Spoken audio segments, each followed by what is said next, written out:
వచ్చింది. దీన్ని బట్టి అర్థమవుతుందా ఏమన్నా? వాక్యం చదవకపోతే మనకు వచ్చేది జీరో.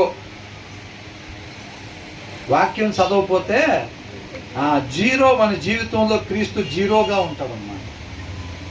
అర్థమవుతుందండి?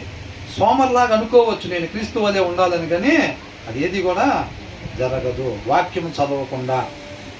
వాక్యాన్ని శ్రద్ధతో, వాక్యము దేవుని నోట నుంచి వచ్చే మాట, ఆయన మాట కొరకంట దుప్పి నీటి వాగుల కొరకు ఆశపడినట్లుగా ఆయన మాట కొరకు మనం ఆశపడాలి. ఆ వాక్య సారాంశం కొరకు మనం ఆశపడాలి అన్నమాట. అట్లాగా ఆ ఆశ ఎవరిలో అయితే చూస్తాడో వాళ్ళకి ఆ సారాంశాన్ని అందిస్తాడు దేవుడు. అంతే తప్ప ఈ బైబిల్ పట్టుకున్న ప్రతి ఒక్కరికి ఆయన అందించడు.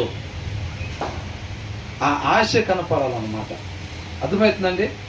ఆశ లేకుండా ఊరకనే ఫార్మాలిటీగా చదువుదామని చదివితే 3 అధ్యాయాలు చదివినా 30 అధ్యాయాలు చదివినా సారాంశం మాత్రం మనకి దొరకదు. ఆ సారాంశం దొరకకపోతే 30 అధ్యాయాలు చదివినా వద్దనుకున్న పనులే చేస్తూ ఉంటాము. అంతకుముందు నీళ్ళల్లో మునిగి లేకపోక ముందు ఉండే గుణలక్షణాలే మనల్ని నడుపుతూ ఉంటాయి. అర్థమవుతుందండి?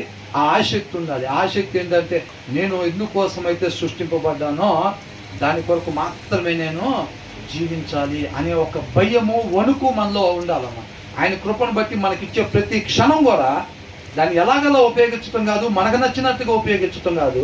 ఆయన హృదయాలోచన ఆయన ఎందుకు ఇచ్చాడో ఇచ్చిన ఆయన తెలీదా? అంటే పర్పస్ లేకుండా ఓర్తనే ఇచ్చేస్తాడా? ఒక క్షణం ఆయుష్ మనకి, ఒక దినం ఆయుష్ ఓర్తనే ఇచ్చేస్తాడా?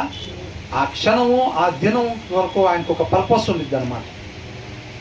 దాని కొరకు మాత్రమే దాన్ని నేను ఉపయోగించాలనే ఒక ఆశ, భయము, వణుకు మనలో ఎప్పుడైతే ఉండిద్దో అప్పుడు దాని కొరకు మాత్రమే మనం ఉపయోగించేటట్టుగా ఆయన మనల్ని నడిపిస్తాడు. అది మన వల్ల అయ్యే పని కాదు. మనం ఏంటంటే ప్లాన్లు గీస్తాం ఊరకనే. మనిషికి ఆలోచన ఏంటంట అనేకము. ఆ ప్లాన్లు వాటికి ఇస్తాం మనం. పలకాల్సింది మాత్రమే పలికిచ్చేది ఆయన అన్నమాట. అర్థమవుతుందండి? కాబట్టి ఇక్కడ వివేకవంతుడు ఏం చేస్తాడంట? ద ప్రూడెంట్ సీస్ డేంజర్ అని అంటున్నాడు. చూస్తాడు, చూడగలుగుతాడు. అవివేకి రాబోయే ఆపదను చూడలేడు. అర్థమవుతుందండి?